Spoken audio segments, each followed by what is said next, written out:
This episode of Ars Cryptotica is brought to you by Uptick Project, the NFT world in your hand. Uptick is a decentralized mobile app built on top of the Uptick protocol. Manage your NFT-based digital assets with a focus on entertainment, sports, and the creative industry. Whatever your need for NFTs, Uptick has you covered. Welcome back to NFT podcast Ars Cryptotica.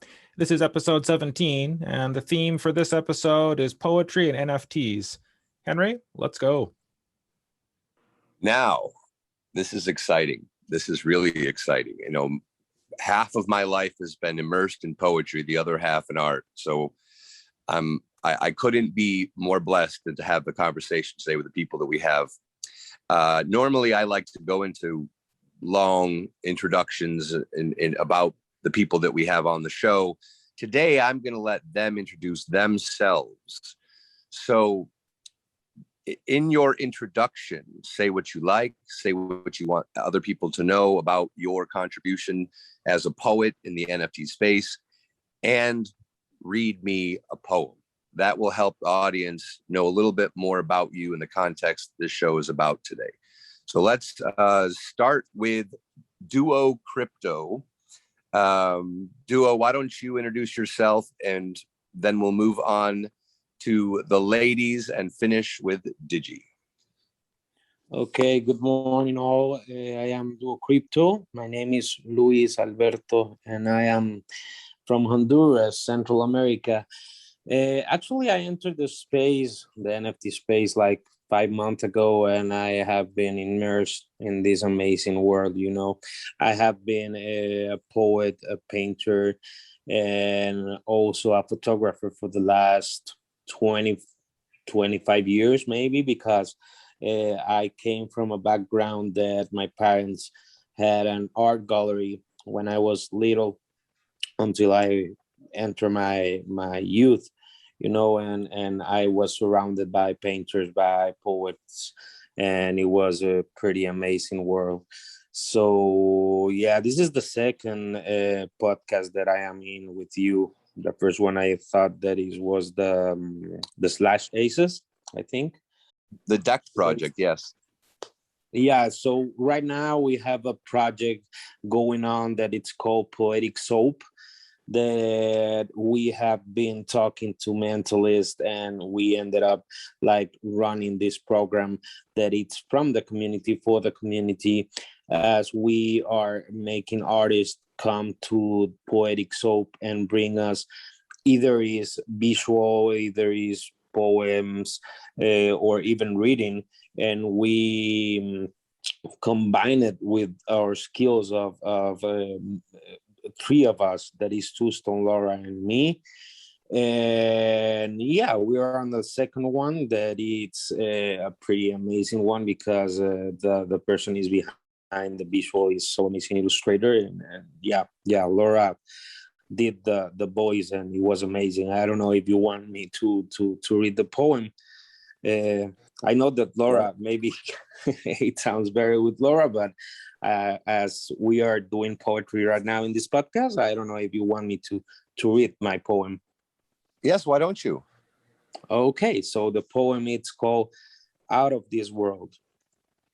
I am different from the others. I try to remember what human nature is. As I look at the iris flower, I wonder what it will be like to get out of my bubble, to explore, to breathe, to feel. The petals full of life try to enter my discolored heart. I feel lost, alone. The steel that protects me wants to explode, and I question myself again. Should I go out and live, dream, create? I feel like a stranger out of this world. Wow. Actually, I love your reading of it. I listened to Laura's a couple of times, but I'm a huge fan of accent, so it's nice to hear English. I came up in my love for poetry primarily was influenced as a writer by Spanish writers in translation, which is an interesting dynamic, as you can imagine. But, you know, Pablo Neruda and Lorca, Jimenez, you know, I mean, they're just on and on. Cesar Vallejo, Octavio Paz, I love them all. And I was only ever able to read them in English translation. So hearing, you know, I imagine you writing in Spanish, and now here you are translating into English for the English listeners, and that's beautiful to me. So the personal investment in the Spanish writers. So let's now introduce the ladies. Ladies, one of you want to go first? My name is Ana Maria Caballero. I am actually Colombian. So hi, Duo Crypto. Hola. I grew up in Colombia, but we left sort of in my youth because of problems, obviously, in the country. And I had a U.S. Education. I studied literature as an undergrad, and then I also am doing an MFA now in sort of my later years, my post-college years, that I'm doing really for fun, and I'm having a blast with it. Highly recommend going back to school. I've published a book of poetry in Spanish. That was my first publication. It won a national award in Colombia. I've published 2 poetry chapbooks in the US. And I have my first nonfiction book won an award in the UK, and it will be published by independent press based out in London next year. And I'm working on my poetry manuscript, another one called Mammal. And I actually sent it to my second editor yesterday afternoon. So I think it's pretty close to being done. And many of the poems that I have available as NFTs actually come from Mammal. I started getting interested in NFTs. You know, the story started like many do with a New York Times article about, you know, all this stuff that was happening and all these sales. And I just thought, well, maybe that can be done with poetry. You know, poets don't make any money off of publishing their poems, really. I think one time I got a check for $15, and it was very exciting. I did. So I true. saved it. So true. I didn't even deposit it. I just thought I would keep it. You actually have to pay publications to read your work, and then, you know, you're lucky if you get an answer within a couple months. And so I thought, you know, maybe this could be a way to engage. I was already transforming my poems into digital videos on Instagram. And it was actually much more satisfying than publishing in, you know, journals that were somewhat prestigious, because, you know, I just felt like no one was reading them after all that work.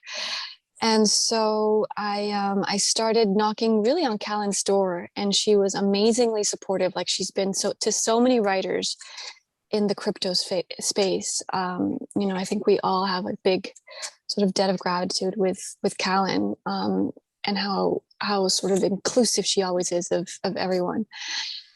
She told me, you know, how to get a wallet set up, and, you know, how to get started. And then all of a sudden I was invited to be part of the Ether Poems launch, Art Chicks project.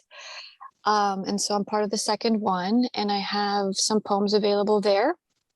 I've also posted my Hiket Nunk Genesis last week, I think it was. And I got some exciting news yesterday, which is that I was accepted into Async Art. I've also written a few short stories and published them. And I had a piece that is called Kylo Ren and the Divine Feminine that I was writing as a poem, but it was just getting so long and crazy that I'm like, no, this needs to be a short story. And it's kind of reminded me the way it was coming out of Cortázar's Rayuela, which I'm sure many of you've heard of. It's his hopscotch book, which was, you know, Yes. absolutely experimental, where you start reading it and you kind of choose within the book if you want to go to section 50 or section 29, and the book, you get to jump around. So it's totally interactive, and it's, you know, 50 years old. So yes, I love that book as a child. Yeah. So anyway, I wanted to do something like that, and then I came across Async, and so that's what I'm going to work on with them once I figure out the technology side of things. And I guess that's pretty much it. I mean, I've worked in many spaces, like in my quote unquote career, but really I'm a poet, and I'm really excited to be here. Thanks for having me on the show. Yeah, why don't you read a poem for us? Okay. I will read a poem that's actually part of my Ether Poems collection. It's called Pointillism. Not the life I dreamed is not an effective way to say, this is not the life I dreamed. Preferable to deliver such meaning abstractly from the distant clean of metaphor. The curt indigo waves of Lake Okeechobee veil drifting alligators well. Better yet to not articulate, to verbalize no thing, or to concede. Honey, I love you. You are a terrific father, a terrific man. My nipples are bleeding from feeding our baby. That is all. Wow. That is all. Now I am reminded of Ray Armentrout. Are you familiar with her at all? Mm-hmm. I love Ray. She's amazing. I love her. Yes, she's amazing. Yeah. But the sort of dissociative, like, there's so much, like the Seisura and haiku, there's so much happening in the in between of the phrases, in the spaces and the shifts. It's not quite language poetry, but it's like definitely riffing off of the sort of technical side of language poetry, and the way language poets like Ray Armentrout are just brilliant with hesitancy and brilliant with the space between. So that was really, really, really technically beautiful. I mean, I loved it. I appreciate. Of course. Thank you. Yeah. So why don't we now move on to Kaylin? You want to introduce yourself? Yeah. Hi. Thank you for having me. So my name is Khalid. I'm a crypto writer. I'm Canadian, but I live in France. I work as a translator, but I've written my whole life, although I've never published anything. And actually, I don't have any formal education in literature. I come from a social science background, so I studied international development for my undergrad and my master's. But during the tail end of my education, I grew very critical of what I was studying and the approach. And I also worked in the NGO sector in Geneva and grew really jaded and disenchanted with how things kind of work to the real world. And so when I realized I couldn't work in the field of international development, I kind of returned to what I'd always loved, which is literature. And I think, I come from an immigrant family. My parents are Korean originally, but born in Japan. It's a very complicated story. And it was kind of expected of me to be some kind of professional. So my parents always dreamed that me and my sisters would be lawyers. And so I don't think I ever allowed myself to believe that I could be a writer, and that it could be a legitimate career option. And I've always written, but it was only when I discovered NFTs late last year that I began to show my work. And the crypto space has given me a real footing for my artistic practice, and really it's given me not only a medium, but actual content and a style for my work. And I really ground my writing in the crypto culture, crypto sphere. So I minted my first NFT early this year. I think it was in January. I would describe my work as conceptual crypto writing, which is to say that it's writing that was born in the space, and is really for a crypto readership. So it really breaks with traditional writing on the page. There's always an underlying concept behind my work that's usually linked to crypto and the blockchain. It's often underpinned by a sense of like playfulness and exploration, which is really like what excites me about crypto writing. You know, it's all the things that you could do with NFTs, and yeah, I just think it's very exciting to play around with that. Yeah. This is great. Now, why don't you read a poem? Okay, so since you guys mentioned the language poets and you were talking about Frank O'Hara, I could read the language poem that I did for Ether Poems. So the concept of this series is called Metaverse, and I kind of played on the word metaverse because it has the word verse in it. And so basically it's meta poetry. It's I take different schools of poetry, mostly from the 20th century, and I imagine them in the metaverse. Excuse me. So I kind of try to imagine what they would think about the metaverse, how they would fit in, how they would feel about it, so I try to write in their style, etc. Before you start, could I ask a question? Which schools of poetry are you including in this? So there were 20 poems, and I called them parcels. So I could look it up. So I did haiku, which is obviously not 20th century, Italian futurist, imagist, and maybe you can choose, you can tell me which one you want to hear. Imagist, Oulipo, the French experimental group, yep. AI, concrete, erasure. So these are more techniques, but simultaneous. Yep. So like dada poetry, surrealist, yep. Dirty realist, beat, jazz, cut up, feminist, language, crypto, which is, you know, new formalist, digital, post-colonial, and the New York School. New York School, and no confessional? I tried to do a confessional, but it just felt so hard. No, I imagine it would be difficult. All right, go ahead. Actually, I would love to hear the futurist, Dadaist, surrealist, the New York School. You know, I mean, honestly, I love the sound of every one of them. But yeah, pick a handful. Okay. Well, some of them are really short. So I can start with, so I'll start with the New York School. So this makes reference to Frank O'Hara and the Lana Turner poem and a few others. Metaverse, Parcel 20, New York School. Strolling through the metaverse, blinded by the hot pink trees, I drop my pickle on the lime green lawn. There's a lot of money in crypto voxels, you know. He built the Scarlet factory on Ferret Thruway. Red as China, old as the future of France. FFS, NFTs are dead, they said. They believed it. NGMI, NFT, we love you, get up. So that's the New York School. I love it. That's so Frank O'Hara too. I love it. I'm actually going to read Why I'm Not a Painter. That's the poem I'm reading from Frank O'Hara. Okay.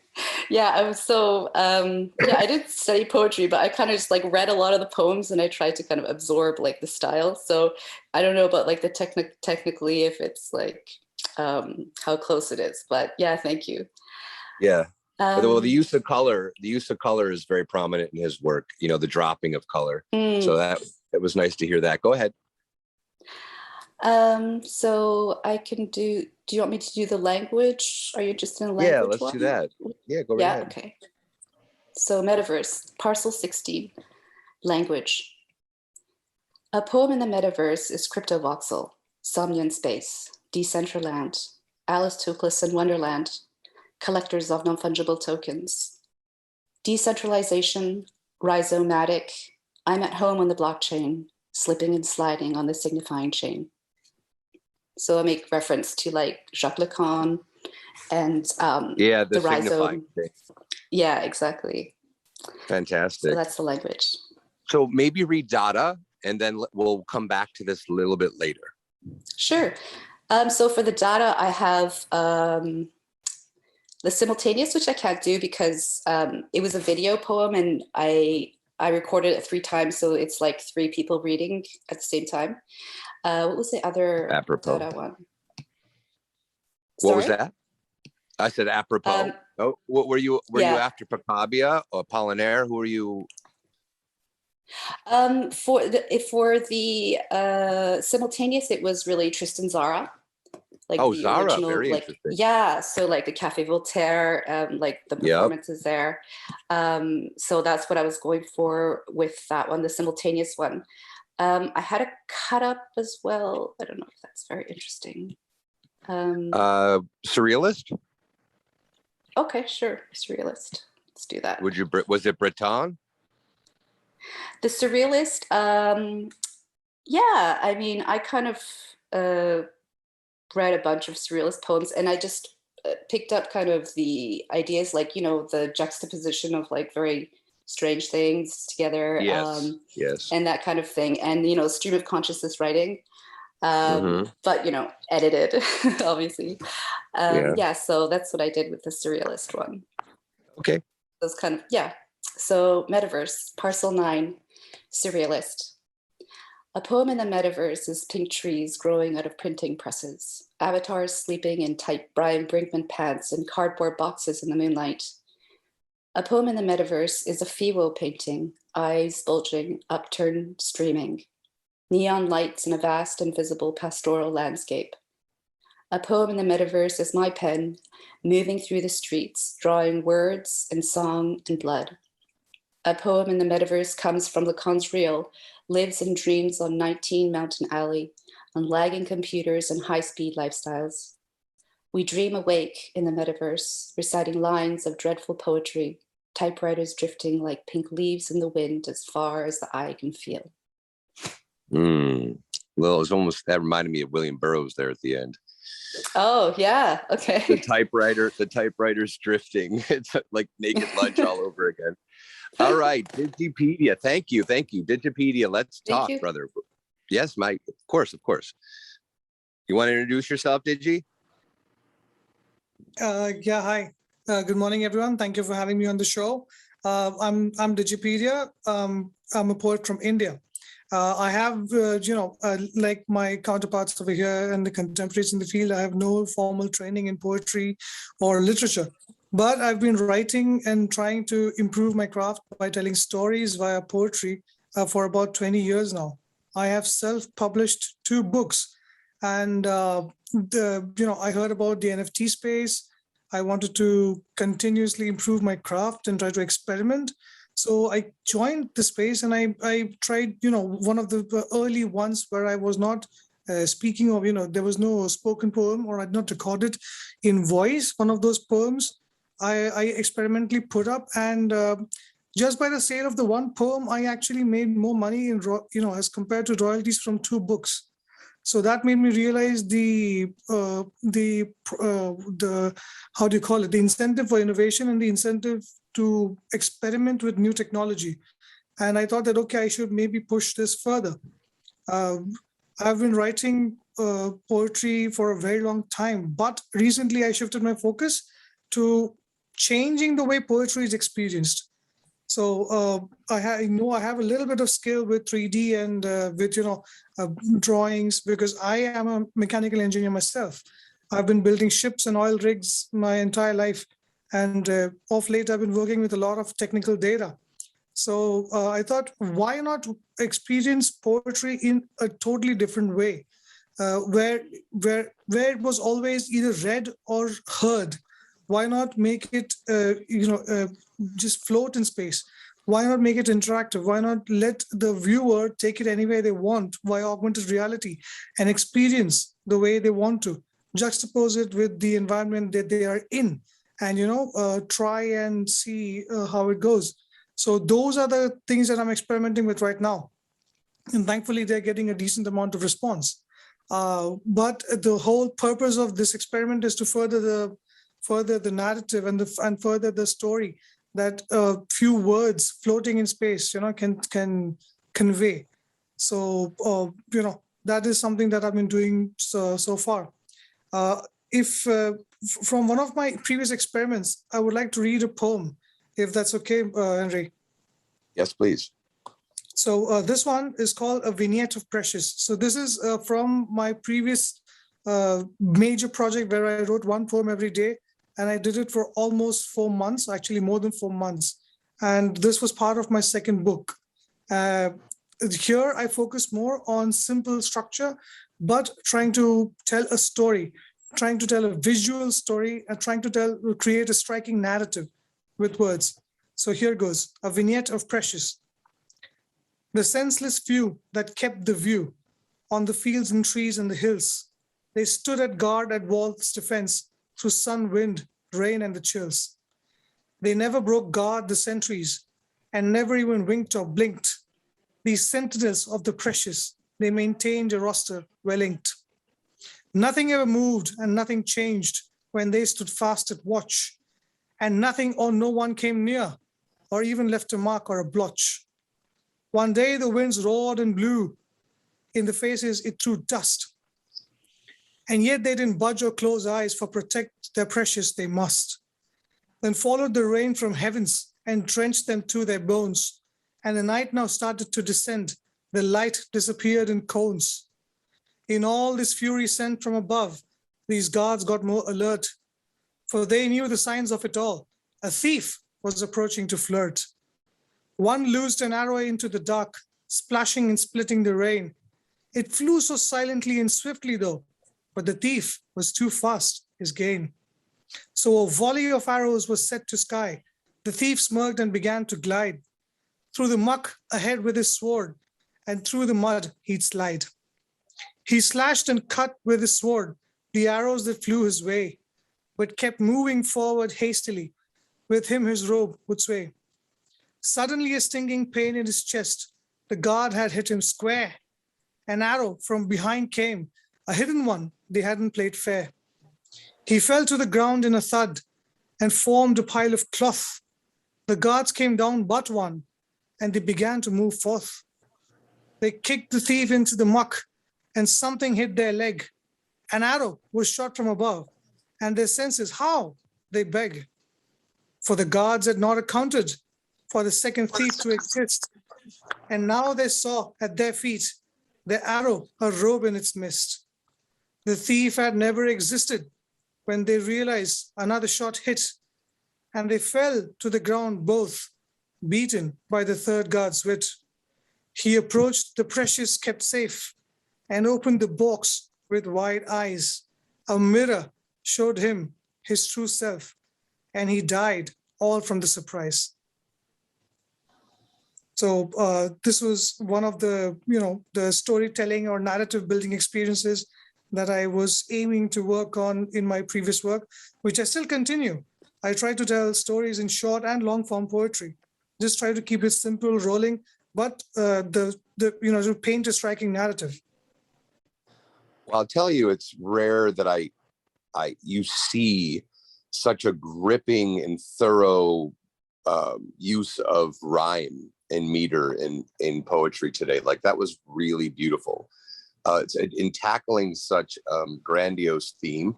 I mean, I feel like, the verse is like in rhyme verse.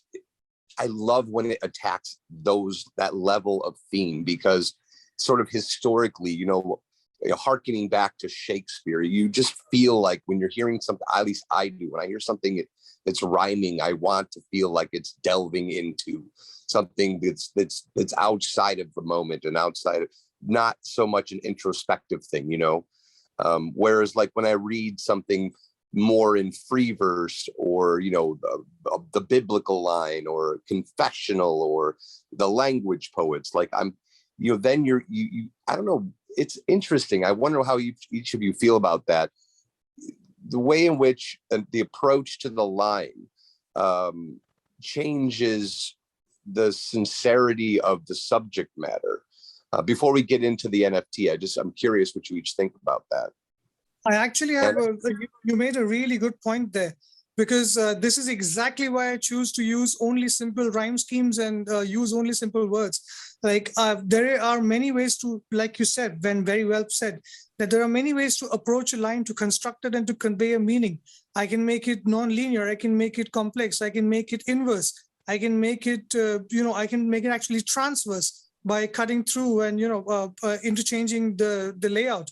There are many ways to attack it, but I feel that if I am able to condense and, convey the story in a simple manner, in such a rhyming and symmetrical manner that it soothes the ear, but it also makes an impact on what you're trying to tell. I find that's one of the best ways to deliver a story, which is why I restrict myself to this style. I love it. It has a kind of grandiosity built in. How about you, Anna? For me, rhyme is a constriction that, and form can be a constriction, but I think it serves a purpose when it highlights the theme of the poem. For example, I have a poem in my manuscript that's a villanelle, even though my editor, who's this amazing feminist and is like, ready to rock the world with her points of views, is like, no, F the villanelle, like, you're gonna mess this up. And so it's not a true villanelle anymore, but it's about language and words of relation, and how sort of we're owned by our family in a way, by the words my mother, my daughter, my father, my family, how they wield such power, and it's hard to understand and grasp sometimes. So that villanelle definitely helped me sort of really hammer in the points that I was trying to make. But for me, did you find that the rhyme was part and parcel to sort of hammering in the my? Yes. Yes, yeah. And the construction, right? So right. one of, the villanelle is sort of in rhyme, it's like the first and third lines of every stanza have to rhyme. And I use construction, relation as the words that rhyme. And there were so many great words that I could use, like association, justification, implication. So it was an interesting exercise. But otherwise, I like to use rhyme in a similar way as to how I think T.S. Eliot at his best used it, which is kind of to surprise you and remind you that you're in a poetic space. I think the poem that sort of like woke up my poetry gene that was like somewhere in my body was the love song of J. Alfred Prufrock. Oh, I love that poem. And it's a poem that is really formless. For all its, virtuosity, it's really formless, but there's rhyme in it, and he rhymes when he wants to. And that's it was kind of revolutionary for me to read that, like in my high school English class. I can imagine. I remember fondly a friend of mine, a fellow poet, and we used to drop hits of acid and go sit in a local diner and read. I'm not kidding you. We used to read, and we did it over and over and over, The Wasteland, and we would take turns going back and forth at the table for like 7 hours, pissing off the waitress and nice trip. It was a great trip. We probably did it like 16 times in one summer. I know it was fun. It was 30 years ago, but it was fun. Khalid, how about you? I love hearing and reading, rhyme poetry, but when it comes to writing it, I have to say, let's just say I have like an ambivalent feelings toward it, because on the one hand, like Anna said, I do feel like it's a constriction. Like, out of the 20 poems that I wrote for the Ether poems, only one of them with the new formalist is a rhyming poem. And I kind of did choose the 20th century because I wanted to stay away from rhyme and meter. But at the same time, there is a part of me that likes writing with constrictions. For example, the Ulipo, basically their whole thing is like they play games and they do what's called constricted writing. So they have certain rules. You can't use the letter E. You can only use the letter E. They have these rules. And I've written a poem, used an Ulipo poem for this and another poem earlier.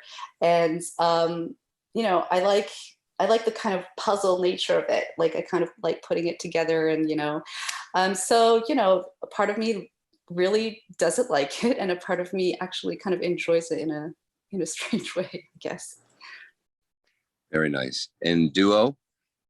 Well, most of the time I have been like hearing people.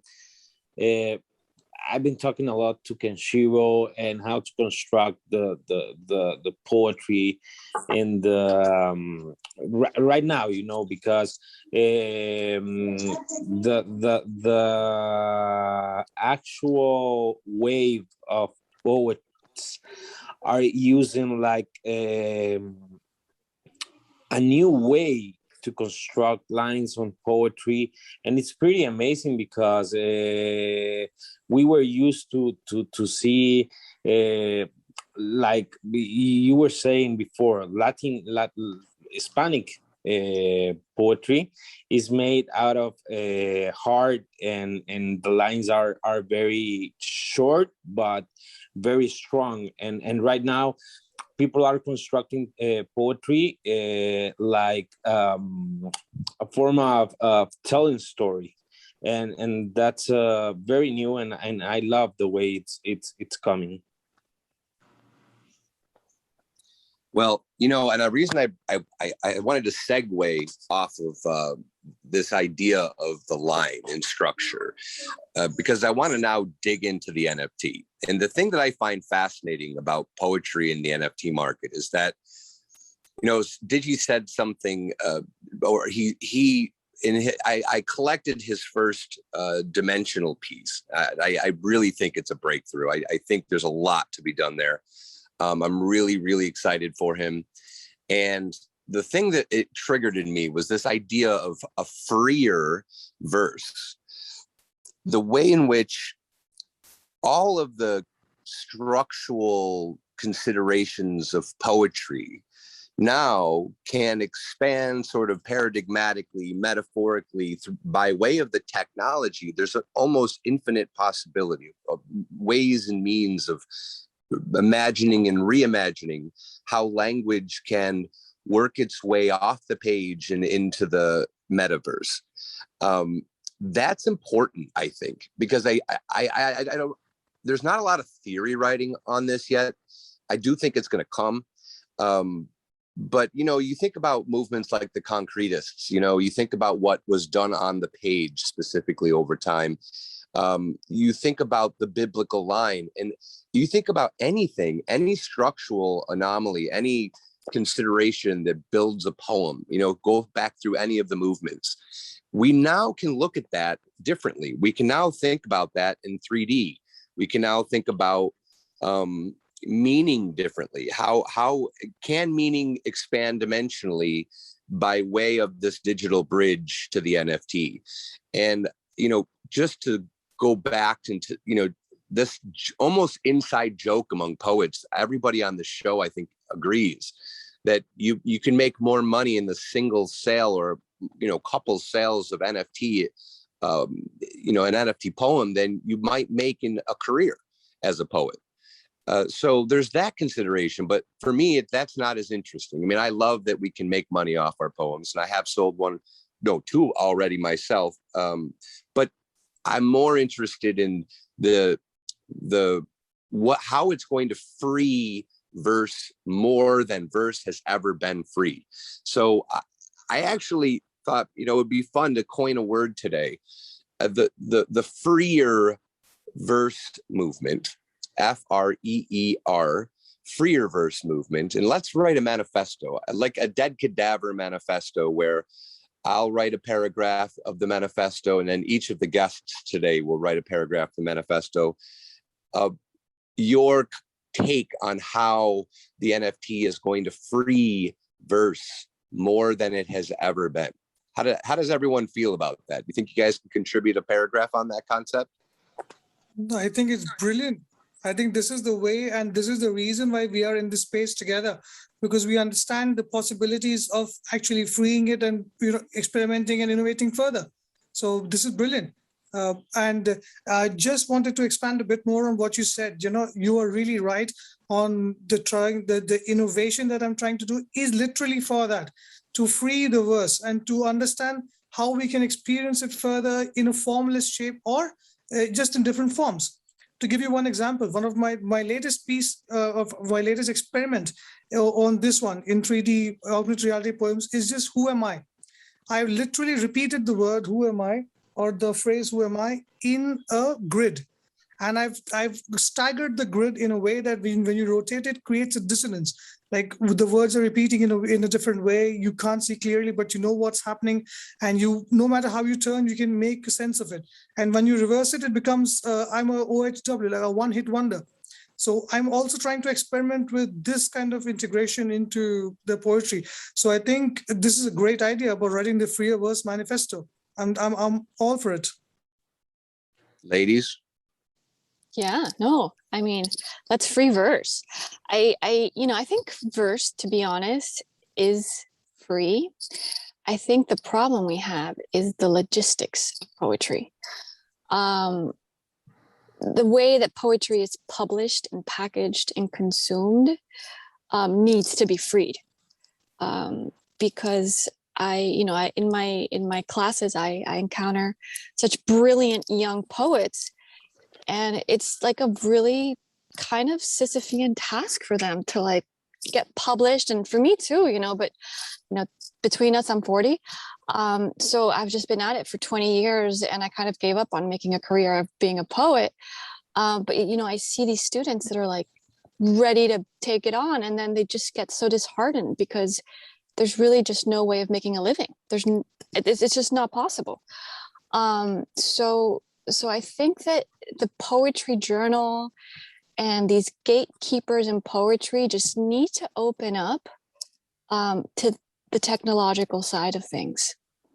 And to that regard, Khalid and I are actually working on a project which will be called the Verse. And we want to make a poetry NFT gallery.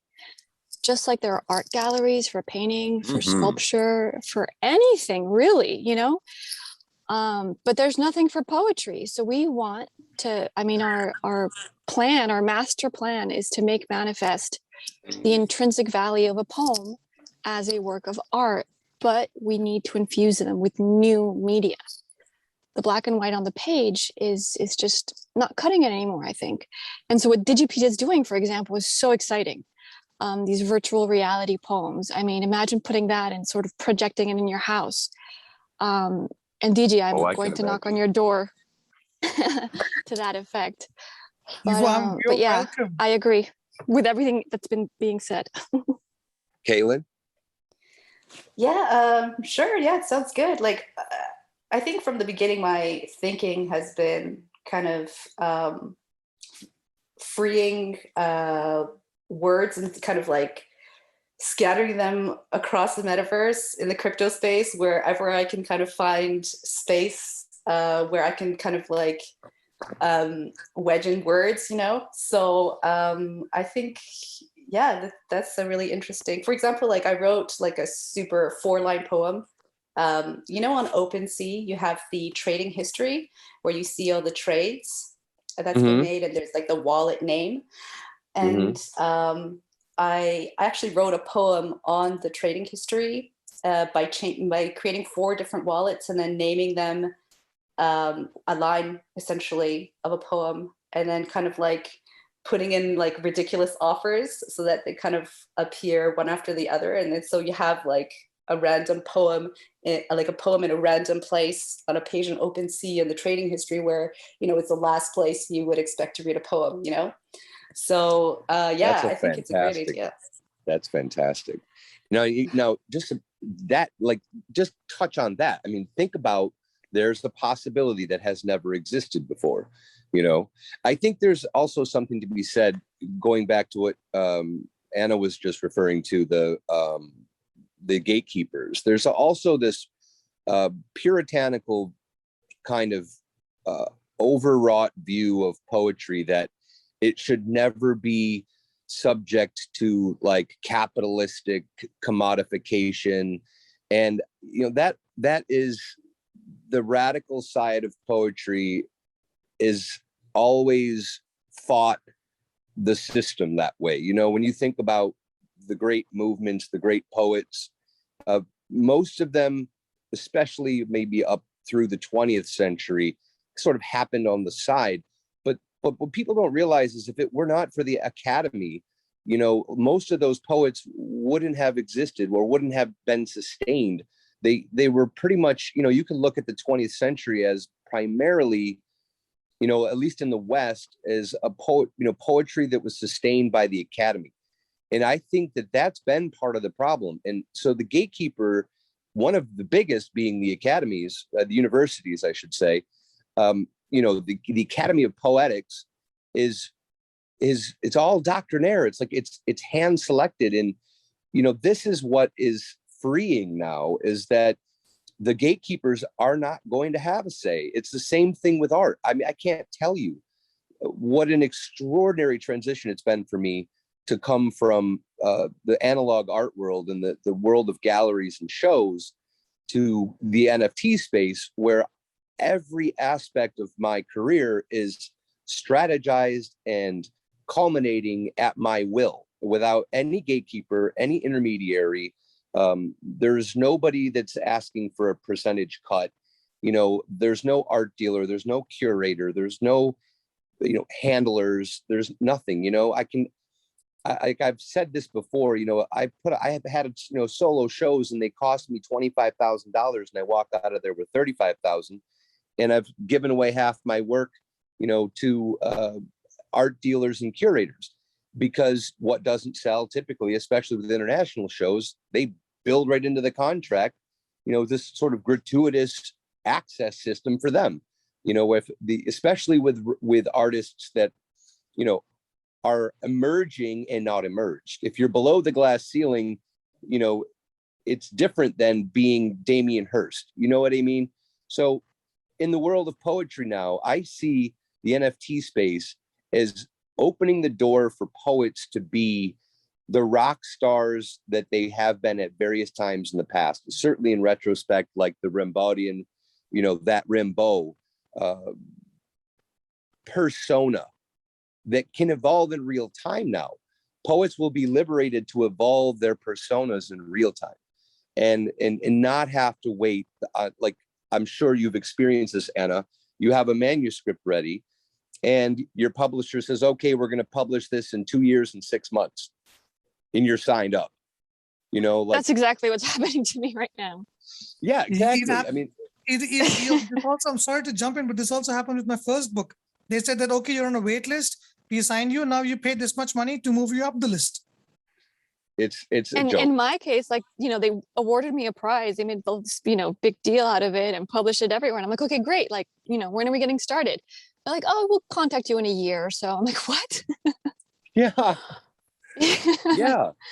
It's crazy. And so you've lost control, you know, over steering that ship that is, you know, that's so vital to your career. It's so vital strategically to your next step.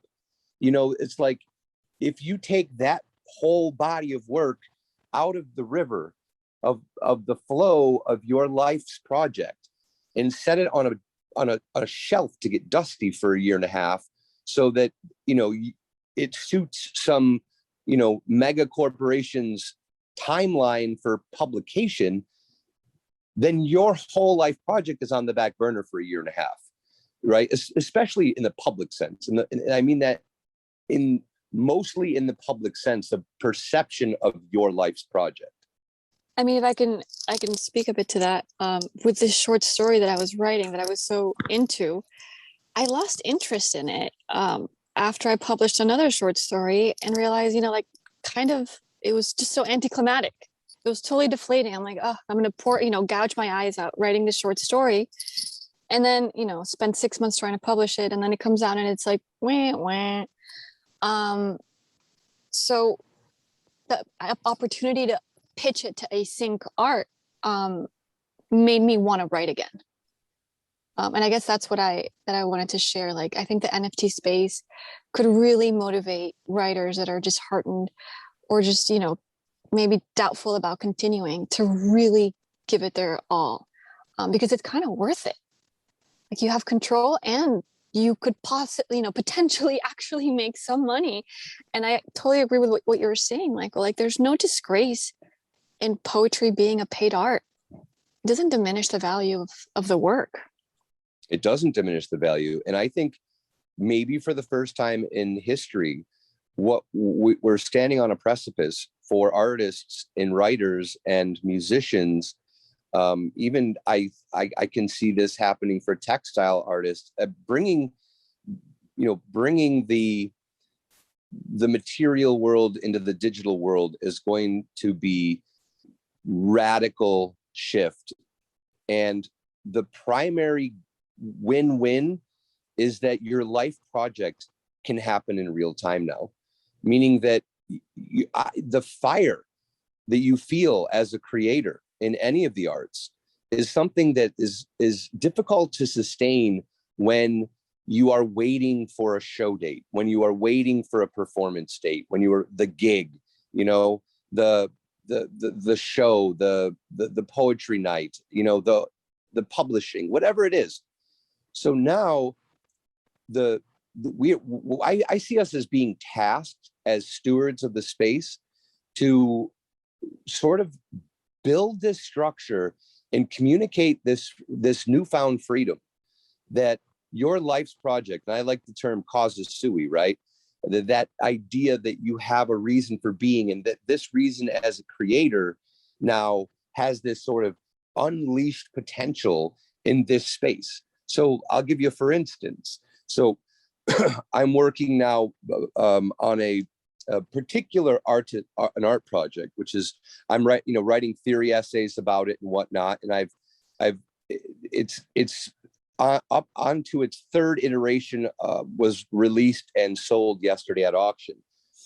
The ability for me to produce the studies, right? So I'm working on the fourth iteration of this project now. It's probably going to take me another 100 hours to finish it, but as I'm working through the process in developing out this art, which also does contain language, it's I won't go into the explanation of it, but let's just say it's multifaceted. And then I'm able to, as I did today, just to share to a large community a study for the iteration 4. And then if I want, I can take that study and I can mint it. And the collectors of the iterations or people who are following this, they would normally have to wait for a show or maybe even a retrospective 5 or 8, 10 years down the line, because a curator is not going to take a study seriously, when they want to see the generative works. They don't want to see the studies until 20 years later. But guess what? Collectors of the sort of masterworks care about the studies, right? But they don't ever get to see them, historically speaking. But now I can share them, and I can share them in a very profound public way where they can be consumed, they can be collected. And that is adding to the provenance of the work at in a timeline that it's never been possible before.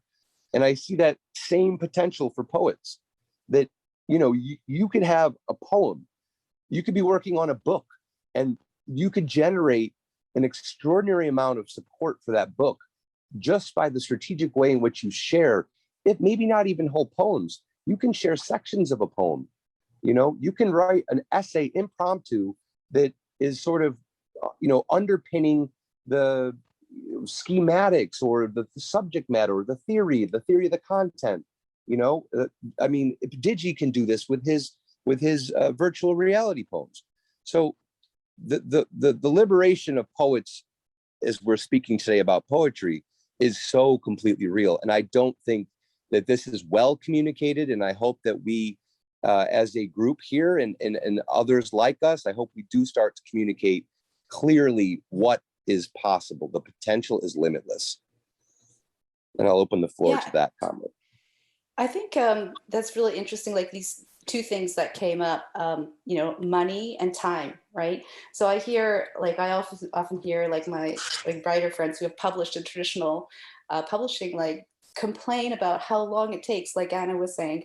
And crypto, in the crypto sphere, you often see on Twitter, how in the crypto space, time speeds up, you know? So I think that NFTs and crypto can really solve that problem of the time it takes to publish. And also for money, like I honestly think that, you know, we really need to get rid of this trope of a starving poet, starving artist, right?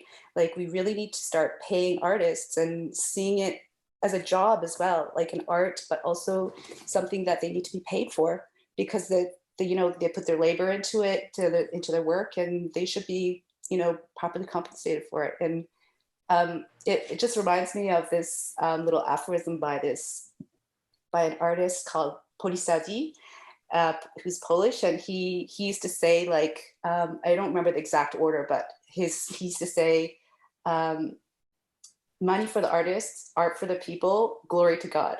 It's in French, but I translate it. And I feel like that's kind of what's happening in crypto. Like regular people, like normal folks are buying art, artists are making money. And I think it's great. Like, I think it's revolutionary. And yeah, I'm really excited to see, you know, writers publishing, making money, poets making money. And so I think this space can do a lot for writers, not just artists, but for writers and poets as well. And that's kind of what we are trying to do with Verse that Anna mentioned earlier. This project is to, you know, make sure that poets are paid properly for their work, and, you know, do interesting things with their work as well. Duo, you have any thoughts on this?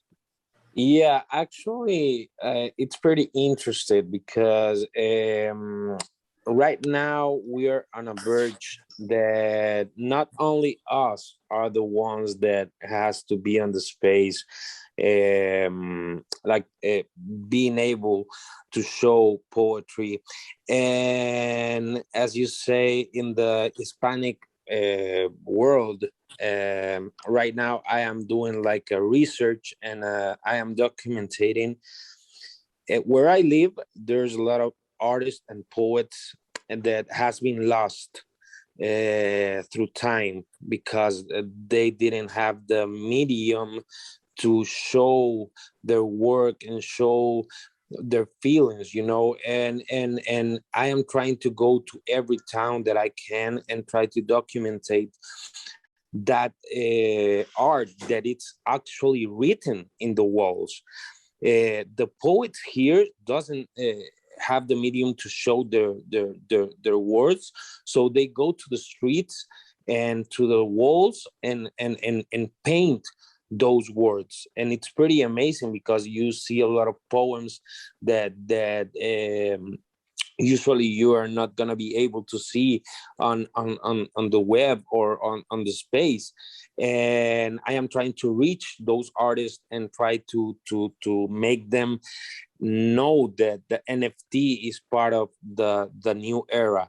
And yeah, that it's going to be very amazing. And we should do that with all the poets that are there and doesn't know about NFT space. Yeah, that's a big deal for us right now. It's really important to get this out there. And you know what, that's fascinating. I'd love for you to share with me the documentation of the walls. I'm sure you have some idea of this project that I've been working on now, the Genesis graffiti wall. I have been documenting and collecting graffiti around the world for about 30 years, and I have a very formative collection at this point, probably about 4,000 or 5,000 pieces. And there's something that's profound about the wall.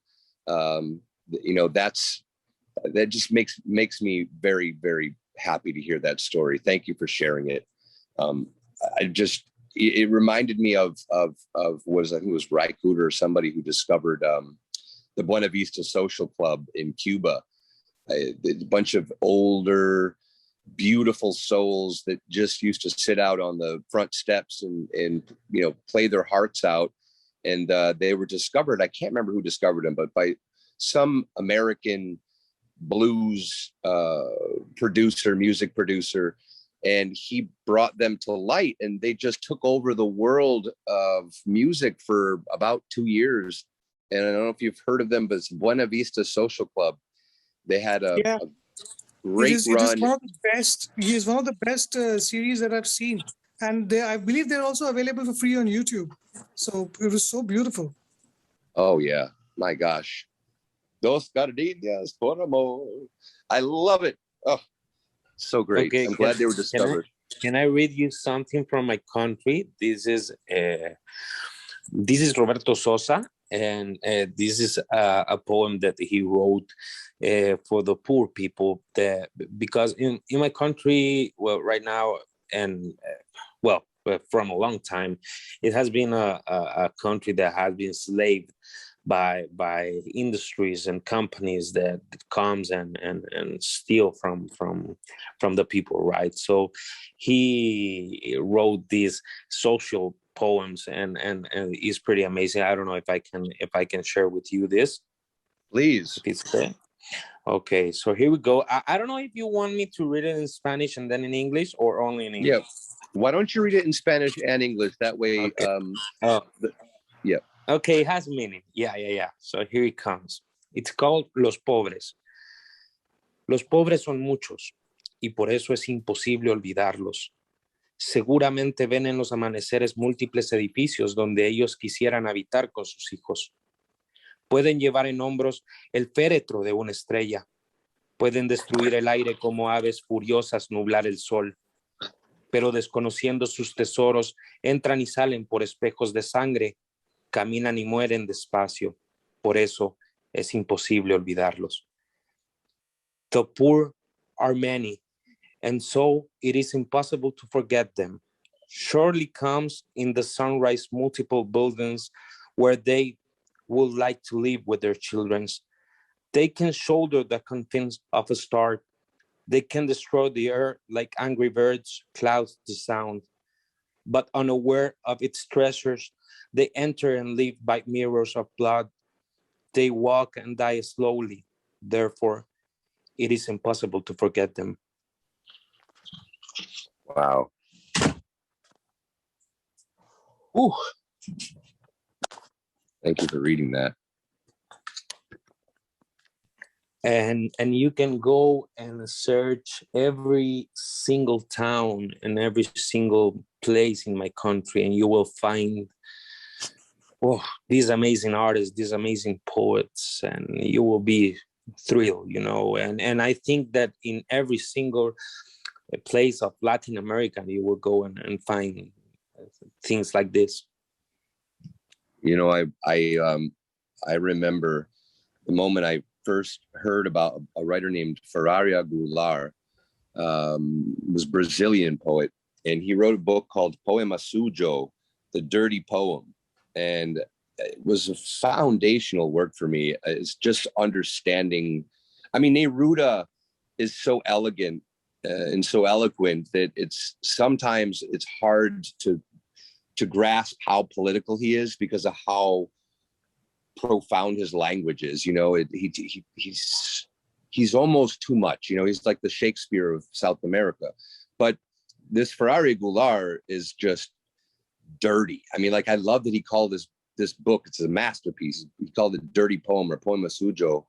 And I've never read anything that brings you into the streets and the nitty-gritty of poverty and the pain and the suffering of people living in the daily grind of impoverished places. And so that reading you just did reminded me of the book Poema Sujo. Also, I just wanted to point out that Digipedia is going to have to leave us here in a minute if he hasn't already. It has to get off to work, I guess. So thank you, Digi, for joining us today. This is only going to be the first of many episodes devoted to poetry and poetics and poets. And thank you so much for helping me gather the troops here today. An honor to have you on the show, and we will have you back. So the honor and pleasure were all mine, Henry. Thank you so much for inviting me. It was a pleasure, and it is always enlightening to hear you speak. And today, with all the poetry that was narrated here, the the way we discussed the ideas. I am honored, and this has been so beautiful. Thank you for having me, and I'll catch you next time. Take care, Digi. Thanks, John, John. it's so funny. You're so quiet, John. Sometimes I forget you're there. Do you know how it do is? you There's have like a lot of people, right? So it's I'm not a poet, so I don't have that much to say. But I do have some comments before we end about what I heard today. And I also want to hear the poem that you said you were going to read. I haven't heard that yet. Oh, well, why don't I just read that now?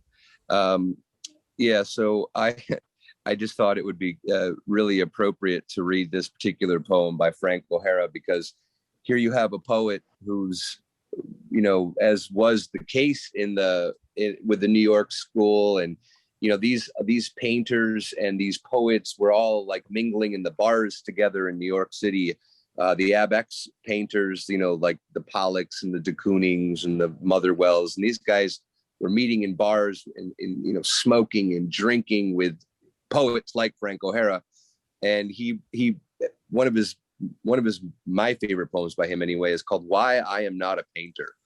And I think you'll hear a little bit of what Kaylin was referring to as the Frank O'Hara sort of poetics in the work that she had read. Why I'm not a painter. I am not a painter. I'm a poet. Why? I think I would rather be a painter, but I'm not. Well, for instance, Mike Goldberg is starting a painting, and I drop in. I sit down, have a drink. He says, I drink, we drink. I look up, you have sardines in it. Yes, it needed something there. Oh, I go and the days go by and I drop in again. The painting is going on and I go and the days go by. I drop in. The painting is finished. Where's sardines? All that's left is just letters. It was too much, Mike says. But me, one day I'm thinking of a color, orange. I write a line about orange. Pretty soon, it is a whole page of words, not lines. Then another page. There should be so much more, not of orange, but of words, of how terrible orange is and life. Days go by. It is even in prose. I am a real poet. My poem is finished, and I haven't mentioned orange yet. It's 12 poems. I call it Oranges. And one day in a gallery, I see Mike's painting called Sardines. Love that poem. That's good. Well, So good. Yes, and we are tasked, aren't we, to write about oranges and to paint sardines, and at the end of the day, rarely do you see the orange and the sardine, but they're in there.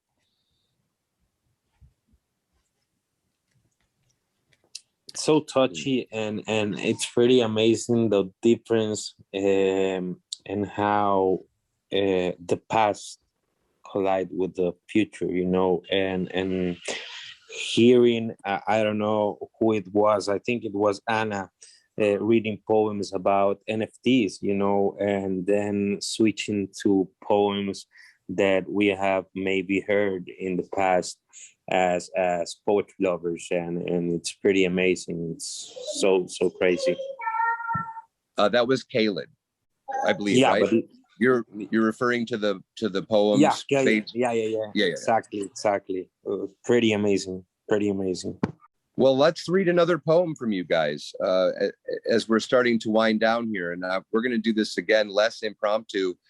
We have to talk between then and now. I want to pick your brains about a lot of things. So as we start to wind down, let's have another poetry here, a little poetry movement. Yeah, definitely. If you give me the chance, there's a woman that I admire so much because it was part of my youthness when I was growing up, and she was one of the pioneers of the poetic history in my country, and I actually knew her, so it's kind of amazing. And I know if I can, before I leave or before I finish, I can read this for you. Can I? Yeah, go ahead, please. Okay, her name is Juana Pavon, and she was called Juana la Loca in my country as Juana the Craziest. And here it goes. I am crazy because no one can give me the distance, no limits, no futures. The only I can give them. I want everybody to know that I am crazy for not finding what I was looking for. I looked for it under the stones, under the roots, from the marrow of the earth, and what I found, it was the truth of the wrong things. That's why I'm crazy, for not being able to go with the first landscape and flight mixed with love, the usual flight on empty bed. For wanting my freedom, my human love, because the down came and I did not receive it in my mouth. Because here in my madness, there is no mornings, no possible hopes, just the suicide rumor that animates my early morning. Because I have oceans of tenderness for those who wrinkled my heart as a child, and they denied me a more dignified life. Okay, Wow. wait. It has to end, but I have to make like, oh, damn. This is so long. I probably gonna be saying this. Okay, no, this is so long. Google Translator don't let me put it so long. But I'm gonna, in the next one, I'm gonna be able to translate all and say it to you. Oh, Please sorry. do. No, that was brilliant though. I mean, just the start of it. My God, she speaks so clearly. Like I feel like I'm at a bus stop and she's just babbling to me. Like that directness is unbelievable. Like it's not something, mostly you find indirectness in poetry, a lot of times anyway. That brilliance is so South American, so Spanish, Hispanic, and you see that over and over in South American poets. Their directness is profound to me. Ladies, who wants to read something? I guess I'll go. We don't want radio silence. So I am going to read the poem that I submitted for the Doing Good open call for their first gallery exhibition, and it was accepted. So hopefully you guys will get to see it on their gallery walls once they launch. The poem is called Waiting Room. Waiting room. 26 weeks ago, you entered my belly as an invisible coin. Now I bump into walls with your bulge, spill soup on you, prop my elbows across your arched loins. Nina, our space is this one evening as minute in a moonlit room. I invite you to take over as you do, exhaust me as you do. 14 more weeks, child, to crowd my organs flat, to know absolute privacy, to witness the secret of my swollen eye, to collect my voice with the web of your hands. Tú, yo, tuyo. Only once will I allow you to see this, Nina. This one collapse by the cage of your crib. Is my shaking waking you? Don't think it common. It is just the waiting that does this. Not for you, no. I wait for me, for the mother in me to take care of me, to birth me and bathe me and put me to sleep here in your room, where the moon primes my womb, so I may rise to receive you, reliable as a worn wooden spoon. Thank you. That was beautiful. Are you pregnant still? No, Nina is now 5 years old. Wow. It feels like you're pregnant now. That's so nice. Thank you. Thank you so much for listening. Yes. Kaylin? Yeah. I can read, I guess I'll read another one of my metaverse poems, because I actually haven't written a lot of poetry. I am going to read the Feminist Poem. And it's actually a true story. It happened to a friend of mine in the metaverse. And I actually wanted to emphasize two things. Like, on the one hand, in the metaverse, in crypto space, there are a lot of female artists and writers and that have met with a lot of success. But on the other hand, there's still a long ways to go, I think. Okay, metaverse, parcel 14, feminist. Dressed to the nines in my finest wearables, wig, cat eyes, legendary dress. At an exhibition of female artists, I dance and celebrate how far we have come. A naked avatar comes to chat with me. Show me the boobies. That's it. Love that. Oh my gosh. It reminds me, there was a very Awesome. famous situation that happened in my hometown that spurred on the laws that said women could take off their tops and their brasiers in public and they couldn't be arrested for it.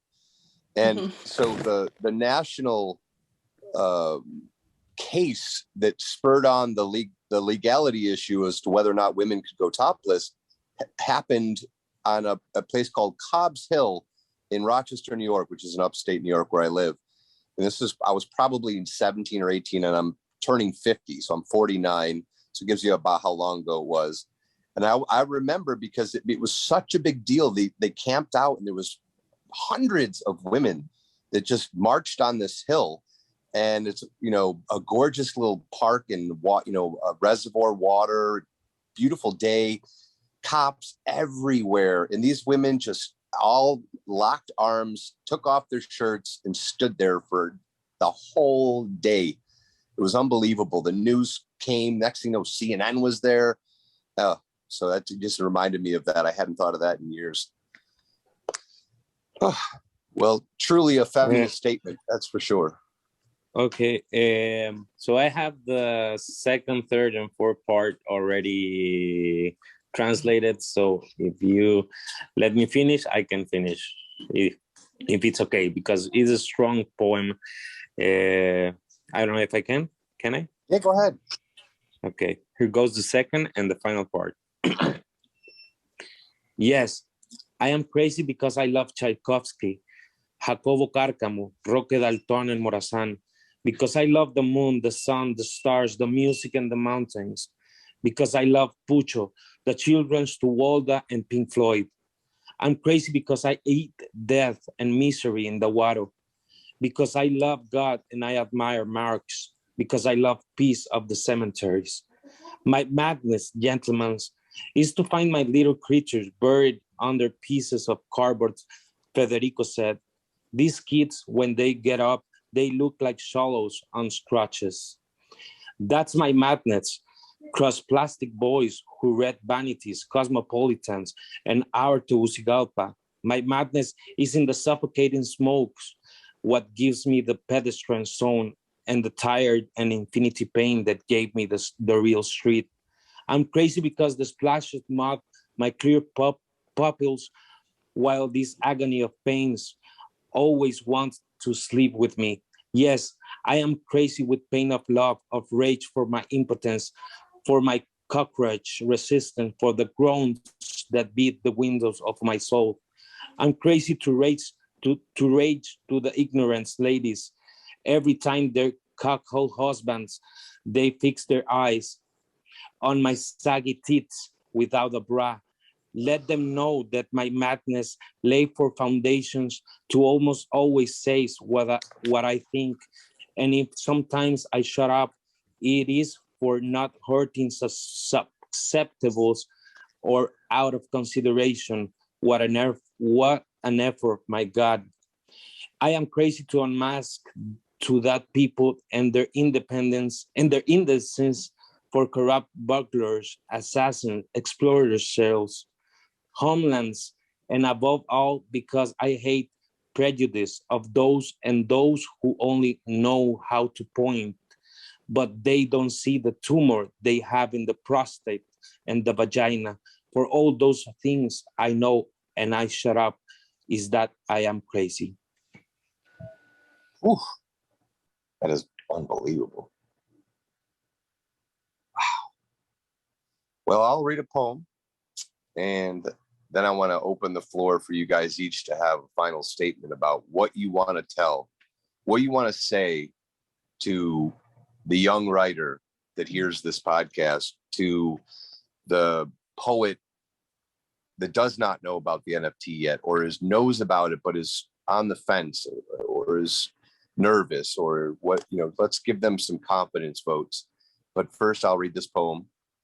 It's from the book that I'm going to be producing as NFT. It's called What the Fuck America, but it's actually, the title is WTF America, with a K, not a C.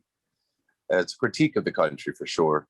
I lost my brother to suicide a few years back, and he was a post-traumatic stress disorder sufferer, drug addict. Long fight, was my best friend. This poem it was clearly inspired by my brother. But it's referencing America. Obviously, he's just the inspiration to the note. America, I could never kill myself in the morning or on a Wednesday. So all of today is for walking. I sometimes die on Tuesdays. Actually, I weep on Tuesdays. And on Thursdays, my feet hurt from laughing the day before. And I cannot remember which day my tongue is dry or which day my shadow goes missing. And there's always a day each week that I nearly died for love because I can't bear to step on the flowers. And there is a day on which everything I can't remember about my childhood stumbles across my path a drunken mess. And Sundays never bear a human resemblance. So I cannot eat the bread and I cannot drink the blood. And my secret self feels lonely without a body to call home. And Saturdays, well, they look at me in the way my grandfather did when he understood I had learned something painful about the world. And Mondays are so ungrateful. It's as if they don't know I'm in a predicament. Days and days and days, like dirt roads by flooding up rivers, uprooting things I cannot remember. A sad many have died in the morning on a Wednesday without a word and without a choice. That's it. So good. Wow. That's so heart-wrenching. Oh my God, I'm so sorry to hear about your brother. But Yeah, it's all right. So maybe Henry, I can chime in here. Wow. From what I've heard tonight, I think some people mentioned that selling books of poetry is a little bit hard because it's just black and white text in a book. But as a non-poet, hearing the artist's voice when they speak, and we've talked about artist's voice before, it just adds that much more. And I think with the NFTs, like not only can poets put their voice on it, they can also share their backstory, their background. And when I was listening, you might think it's crazy, but when I was listening to Digipedia read his rhyming poetry, for whatever reason, I was thinking about Eminem. And, if Eminem, maybe you like, maybe you don't, but he was successful. And if he had just written his poetry or his raps in a book somewhere and tried to sell it, he never would have made it, right? No one, I don't think. But because of technology, because of, the TV, the visual, and also the audio, of course, his voice, I think that helped him a lot. And I think NFTs can help poets a lot in that way too. I've seen Digipedia's 3D, one of his 3D works, and I thought it was great. But I think there's so many other ways, in the NFT world, a lot of artists, they'll create an image and then they'll do multiple copies in different color schemes. And I think something like that could be applied to poetry. I had another idea just on the show tonight. Like you could do a limited, I don't know if the software is there yet, but you could like sell, I don't know what to say, a book of 10, and you can play it 10 times. Each time you play it, it gets erased permanently. There might be something there. I also, on my smartphone, I get these apps for meditation. I never use them, but I think by a good poem and a good visual, and if you put like a meditation angle on it, and you could help you could sell that as helping you relax, or I think there's some angle there. And also the censorship thing. So Duo Crypto was talking about some of the human hardship in the poems there, and I think that's going to affect more and more people going forward. And there's more and more censorship, so having it on the blockchain, I think there's a lot of things that can be accessed through the NFT world. And I'm looking forward to the freer idea, the free verse. I thought it's been a great show. Anna, what would you like to say? I would like to say thank you to everyone here and listening. This is an exciting time, I think, to be a poet in the NFT space, and for people who are collectors and are interested in poetry, just inviting them to take the leap and support poets in this space. I think that they will be happy with their investments. I think Art Chick would agree with you too. I think so. And I think more and more people will begin to agree as well.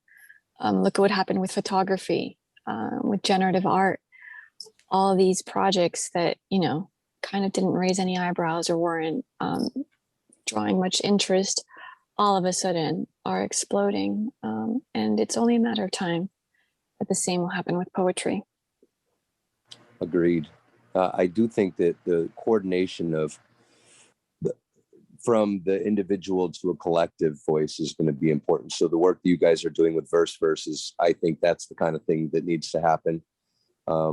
Again, like one of the opportunities that's available now is just the ability to gather the momentum of grouping and building a movement where there wasn't one.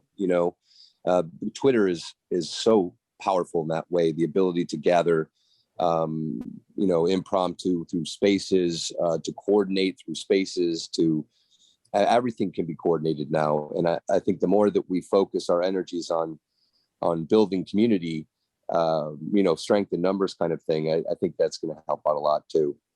So hats off to you. I want to know more about verse and hopefully participate in that too if it's when it comes around. Great. Well, my DMs are open, so okay, please feel free to reach out. Kaylin? Yes. Yeah, so what John was saying about, or no, was it Michael? No, it was John, about spoken word poetry, Eminem. I feel like poetry is supposed to be read aloud, right? That's the way it should be. So yeah, in the NFTs make that possible. So video poems and all that, and absolutely for collaboration. I think that is the future of artistic creation in the NFT space is going to be all about collaboration. I think collaboration is going to be a very big part of it. And I think it's very exciting. And a word to the newcomer to this, a new writer in the space. I would say just dive in. I think that's part of the crypto art movement's kind of founding idea, is that this space is open to everyone, right? You don't have to have a degree in literature or fine arts to practice and create in the space. And that was one of the founding ideas of the crypto art movement. So, it's really wide open, and the community is so wholesome, and supportive and warm. And so, you're going to find people, you're going to find your friends and people who are going to help you and support you. So I think that's one of the most amazing things about the space. And yeah, and I have a crypto writer Discord if you want to join. There are lots of writers there who could help you. And yeah, that's it. Yeah, and thank you so much for having me, for listening. Oh, yeah. Thank you so much for joining us, all of you today. Be sure to give the links to Verse and your Discord and anything else relevant that you want to have included in the show notes, just so that people have access to that. Okay. And Duo, what would you like to say to the young NFT or the aspiring NFT poet? Yeah, definitely. There's gonna be a very near future for all of those who are like struggling because they don't have a voice in the poetry NFT world, and it's already started, you know, with Archie, with the threads on NFT Freaks, and with you and Block Muse, trying to put poetry on the spot, with ourselves, with the Poetic Soul project also. So for the young ones that are like battling about how to expose their words on NFT, there's gonna be a bright future, very near, very near. I can even say in the a few weeks, we're gonna be a avalanche of poetry on the NFT space. So be aware that you're gonna be part of this. Yeah, and I guess on that note, I just want to say thank you. This was better than I even imagined it would be, for it being so impromptu. Again, thank you so much for your last, just agreeing and finding the time to come on today. We're going to pick this back up. This will be the first of many episodes on NFT poetry. I hope next time, maybe between the two of you ladies, we can invite Art Chick to join us, because I've always wanted to talk to her about ether poems. She was very vocal about that, and I think she'd make a great contribution to a future episode. Yeah, so that's it for me. Thank you, everybody. Enjoy the rest of this lovely day. Thank Too, you. man. And Thank you, Henry. we keep in touch. I'll send you the pictures over the DM. Don't worry. Perfect. Have a great Saturday, everybody. Thank you so much. You too. Thank you. Take care. All right, take care, everyone. Bye. Bye. Bye. Bye.